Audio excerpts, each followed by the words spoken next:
Hi, I'm Ellen from the Chili Dog. Once again, I'll confess I don't like weaving in yarn tails. So when I'm knitting stripes in the round, like I did for these cubicle socks, I usually carry the yarns up the inside instead of cutting and joining each time I change a color.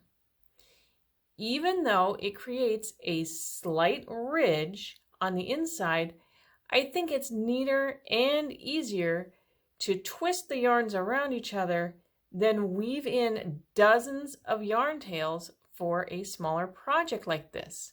So today I will demonstrate how it's done. Let's get started. At the beginning of every round, you'll twist your yarns around each other as you carry them up the side so that there are no loose strands dangling around here on the inside of the sock. The twist direction is up to you.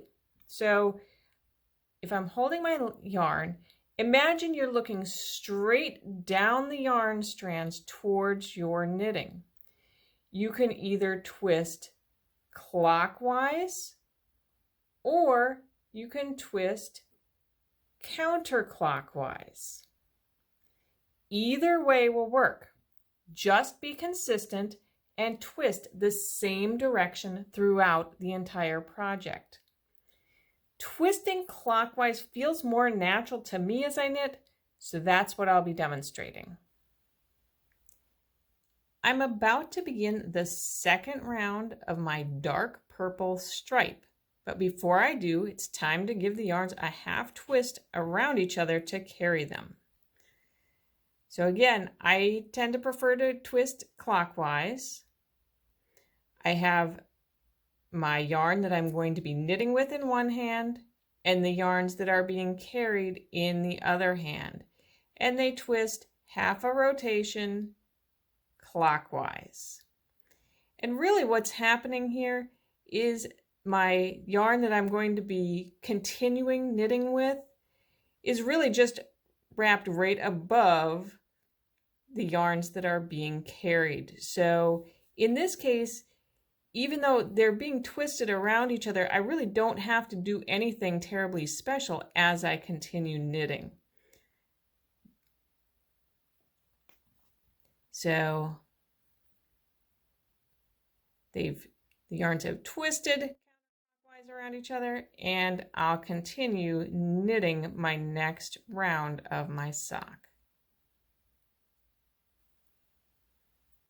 I finished the second round of my dark purple stripe, and now it's time for me to switch colors and knit with the gold yarn.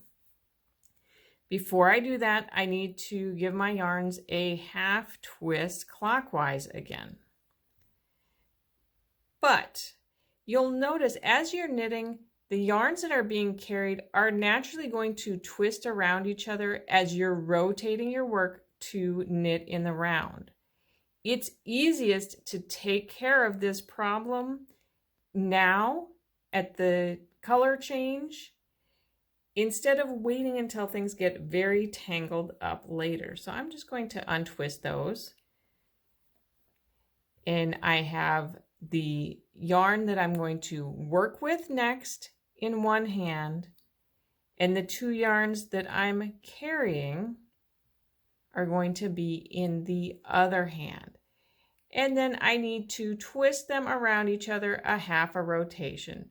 So I'll twist half a rotation, and it's going to be easiest to sneak that new yarn under as I am rotating.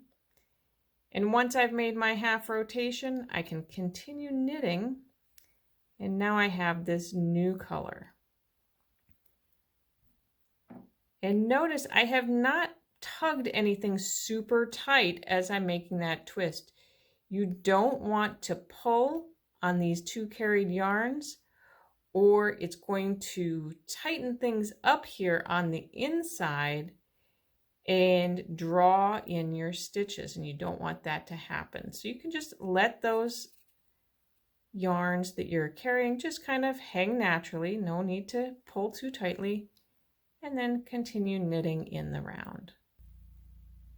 I hope you've enjoyed learning how to twist and carry yarns when you're knitting stripes in the round. If you did, make sure to give this video a thumbs up and share it with your knitting friends. If you'd like to support our tutorial videos or try this technique in a pattern, head over to the shop section of thechillydog.com and look for the Cubicle Socks Trio pattern. Until we stitch again, happy knitting!